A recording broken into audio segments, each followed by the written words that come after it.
Right, big breaking చూస్తున్నాం. Bharatiya Janata party MP Raghunandan రావుకు మరోసారి బెదిరింపు ఫోన్ కాల్ వచ్చింది. ఈ సాయంత్రంలోగా ఆయన్ను చంపేస్తామని హెచ్చరించారు.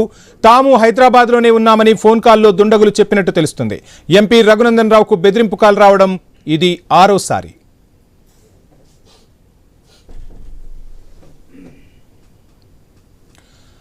రైట్, బ్రేకింగ్ చూస్తున్నాం. బీజేపీ ఎంపీ రఘునందన్ రావుకు బెదిరింపు ఫోన్ కాల్ వచ్చింది. ఈ సాయంత్రంలోగా ఆయన్ను చంపేస్తామంటూ దుండగులు హెచ్చరించిన పరిస్థితి. ఇదే అంశానికి సంబంధించి డీటెయిల్స్ అందించేందుకు మా ప్రతినిధి స్వామి జాయిన్ అవుతున్నారు.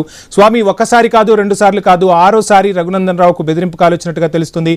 ఈ విషయంపై పోలీసులు ఏమైనా దృష్టి సారించారా? డీటెయిల్స్ ఏంటి?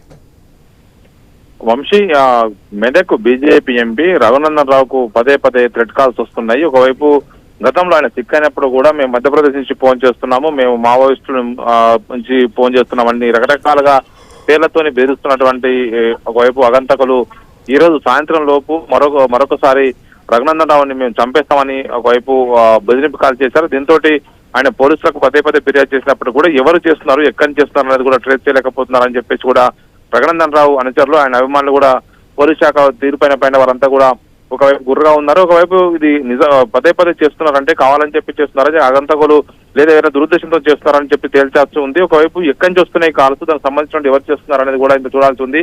ఒకవైపు బీజేపీ ఎంపీ కేంద్రంలో సిట్టింగ్ లో అధికారంలో ఉన్నటువంటి పార్టీ ఎంపీ రాష్ట్రంలో మంచి పాపులర్ ఉన్నటువంటి నాయకునికి ఇలా పదే పదే ఫోన్ రావడం సరికాదని చెప్పేసి భావిస్తున్నారు. మొత్తానికైతే ఈ విషయంలో పోలీస్ శాఖ సీరియస్ గా దృష్టి సారించి ఇలాంటి ఫోన్ కాల్ చేస్తున్న వారిని ట్రేస్ అవుట్ చేసి వారి మీద కేసులు నమోదు చేయాలని చెప్పేసి సూచిస్తున్నారు.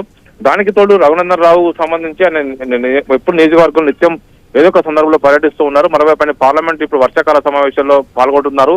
ఇలాంటి సందర్భంలో కూడా ఇలాంటి ఫోన్లు చేసి బెదిరించడం సరికాదు. ఒకవైపు ఇలాంటి వాటి విషయంలో అధికార పార్టీకి సంబంధించినటువంటి ఒకవైపు నేతలు, ఒకవైపు ఎవరైనా కూడా ఈ ప్రతిపక్షం అధికార పక్షం తేడా లేకుండా అందరికీ భద్రత కల్పించాలని సూచిస్తున్నారు. ఇలాంటి విషయంలో ఎక్కడ కూడా ఎలాంటి ఎమరపాటు లేకుండా ప్రభుత్వం వ్యవహరించాలి. ఇలాంటి జరగాలని జరిగితే ఎవరు బాధ్యులని చెప్పేసి కూడా ఆయన కార్యకర్తల అభిమానులంతా కూడా పోలీసు శాఖను డిమాండ్ చేస్తున్నారు. ఖచ్చితంగా ఇలాంటి ఫోన్లు చేసి బెదిరిస్తున్న వారిపైన ట్రేస్ అవుట్ చేసి వారి మీద కేసులు పెట్టి జైలు వేయాలని చెప్పేసి కూడా డిమాండ్ చేస్తున్నారు. Vamshi, right, thank you Swamy.